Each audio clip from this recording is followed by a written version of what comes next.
সবাইকে আমার নতুন একটা ব্লগে অনেক অনেক ওয়েলকাম।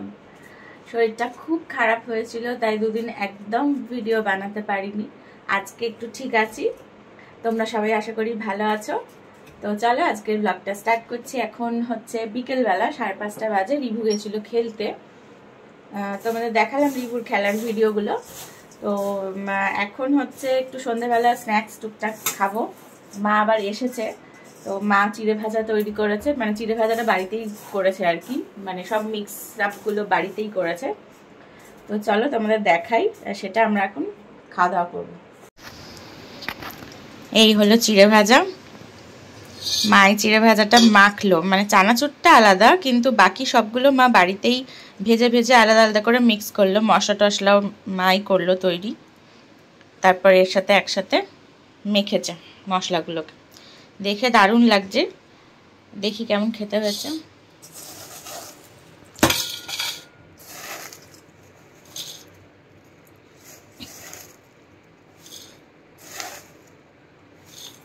দারুণ হয়েছে মা।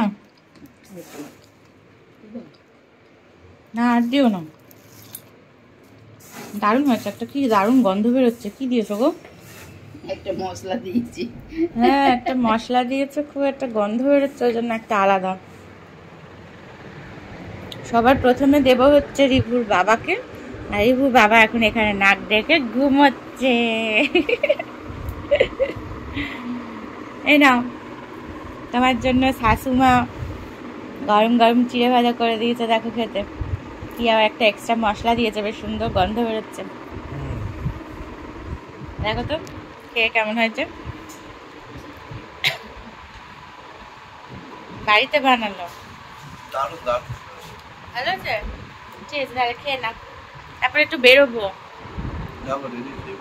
একটু কাজ আছে সোদপুরে, কাজগুলো সেরে একটুখানি মিষ্টি খেতে যাবো।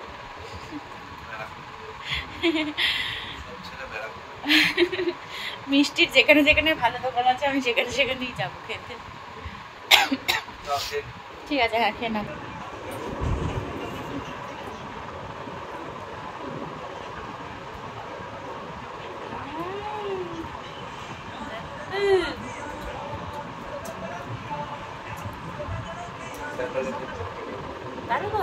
গরম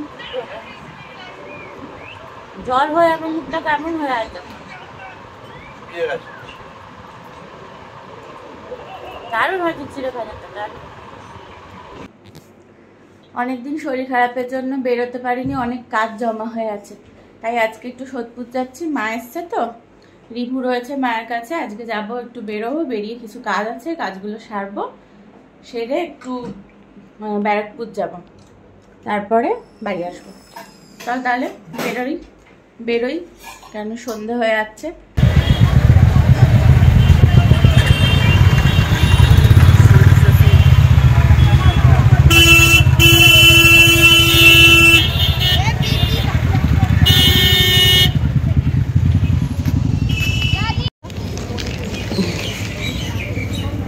রিভুর হেলমেটের ক্লিপটা ভেঙে গেছে, দোকানে এসছি ওটাই লাগাতে দিতে। ওই কাজটা করিয়ে হেলমেটটা এক্ষুনি হয়ে যাবে, কাজটা একেবারে নিয়ে এখান থেকে বেরিয়ে যাব। বাড়ি থেকে তো রোজ দিন বেরোতে পারি না, তাই যেদিন বেরোই সেদিন এত কাজ থাকে, সব কাজ একসাথে সেদিনের জন্যই নিয়ে বেরোই। তো ওই কাজগুলোকেই এখন টুকটুক করে করব। তার মধ্যে যা ভিড় সোদপুরে দেখছি, বাবারে বাবা। সোদপুরের কাজ আর্ধেকটা হয়েছে আর আর্ধেকটা হয়নি, এত ভিড়, তার মধ্যে হয়নি,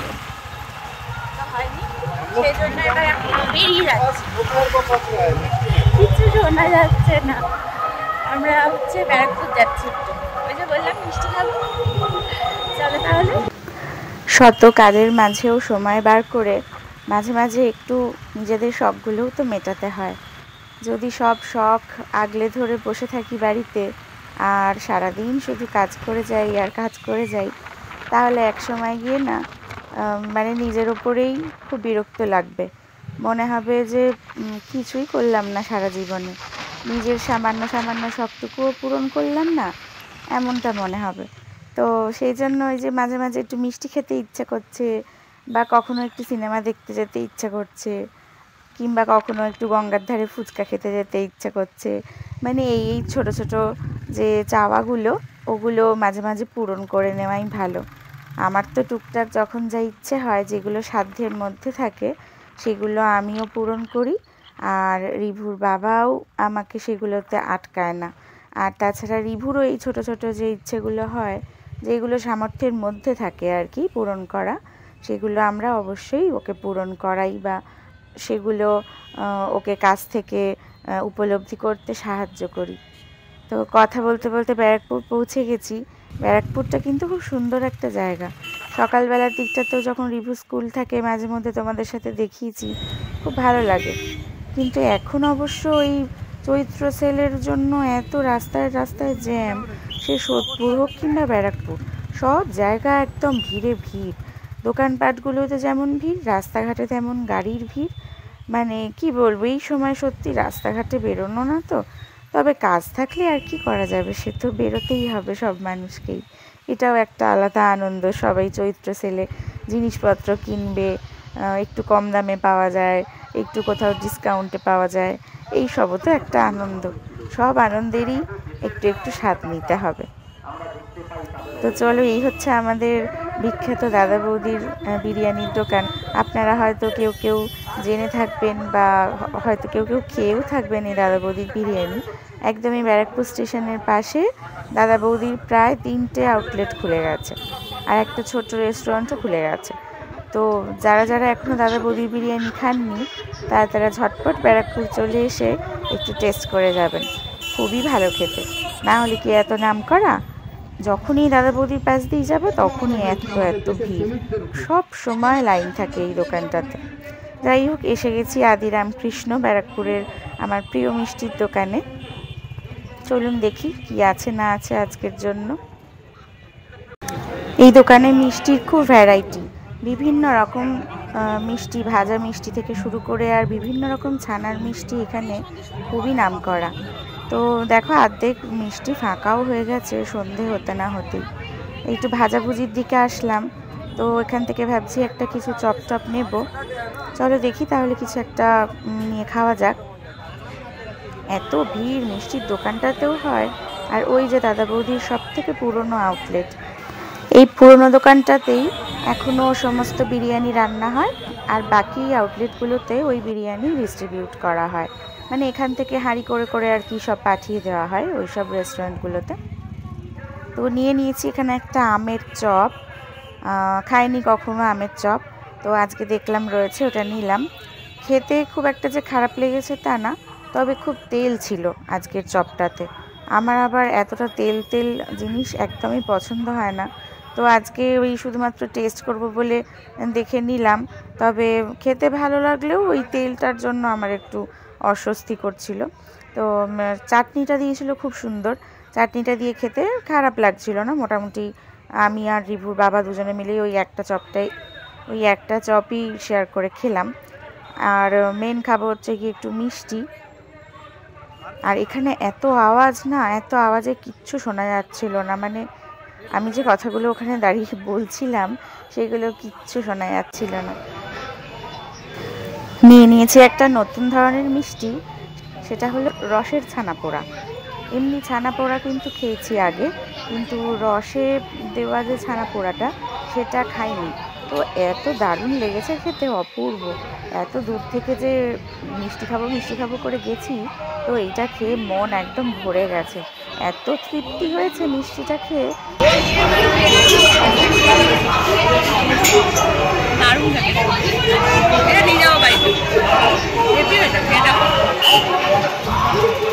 অল্প অল্প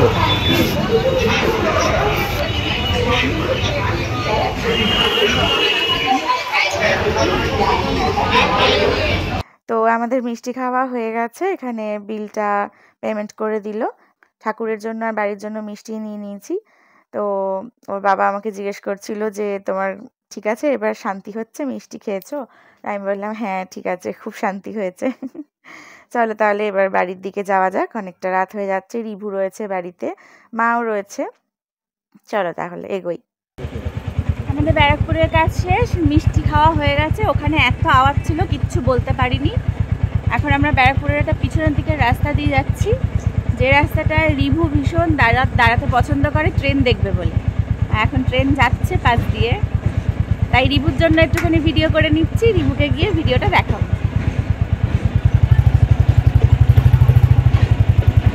ফাঁকা ট্রেন।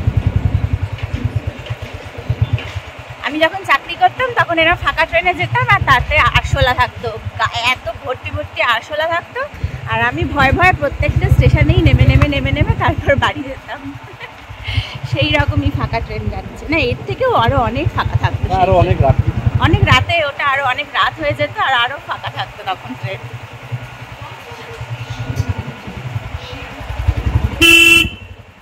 এখন আমারও ট্রেন দেখতে খুব ভালো লাগে, এমনকি প্লেন দেখতেও খুব ভালো লাগে। মানে প্লেন দেখলে রিভুর মতন আমিও খুব উত্তেজিত হয়ে যাই। হ্যাঁ, ট্রেনের পাশের রাস্তা দিয়ে সাথে গাড়ি চালাতে আরো ভালো লাগে। ঠিক আছে, চলো টাটা, এবার বাড়ি চলে যাই। অনেকক্ষণ হলো, আমি বাড়ি না গেলে আবার মিস্টার আবির দাস আড্ডা মারতে যেতে পারছে না।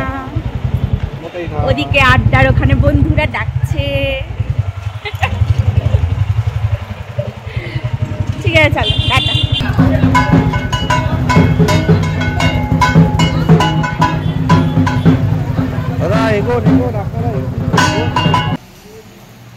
আগে মায়েরা উনুনে রান্না করতো না বলে, আর এখন আর উনুন টুনুন দেখাই যায় না। আমরা আগেকার লোক তো, এখন উনুন ব্যবহার করছি। হ্যাঁ, ভালো তো, উনুনের আঁচের স্বাদ আলাদা হয়। হ্যাঁ, রুটিটা ভালো ফোলে। হুম, 33 টাকা, 35 টাকা, 2 টাকা দিচ্ছে। যাওয়ার সময় আজ একটু বাইরে থেকেই রুটি নিয়ে নিলাম। আসলে আমি যার কাছ থেকে রুটি নিই, মানে আমার ফ্ল্যাটেই থাকে, ওকে না আমি রুটির কথা বলতে একদম ভুলে গেছি। আর এখন অনেকটা রাতও হয়ে গেছে, এখন গিয়ে বললে ওর একটু অসুবিধা হয়ে যাবে বানাতে, তাই জন্য আজকে বাইরে থেকেই নিয়ে নিলাম। সমস্ত কাজ সেরে মিষ্টি খেয়ে চলে এসেছি বাড়ির একদম কাছে। এইবার আমি চলে যাব বাড়িতে, আর ও একটু পাড়ায় যাবে, বন্ধুদের সঙ্গে একটুখানি আড্ডা দেবে, গল্প করবে। যাই হোক, আজকের ভিডিওটা তাহলে এখানেই শেষ করছি। আপনাদের যদি ভিডিওটা কোথাও ভালো লেগে থাকে তাহলে অবশ্যই লাইক কমেন্ট করে পাশে থাকবেন, আর ব্লগটা কেমন লাগলো সেটাও অবশ্যই জানাবেন। খুব তাড়াতাড়ি নতুন একটা ভিডিও নিয়ে আবার চলে আসবো। ততক্ষণ সবাই খুব ভালো থাকবেন, সুস্থ থাকবেন। টাটা।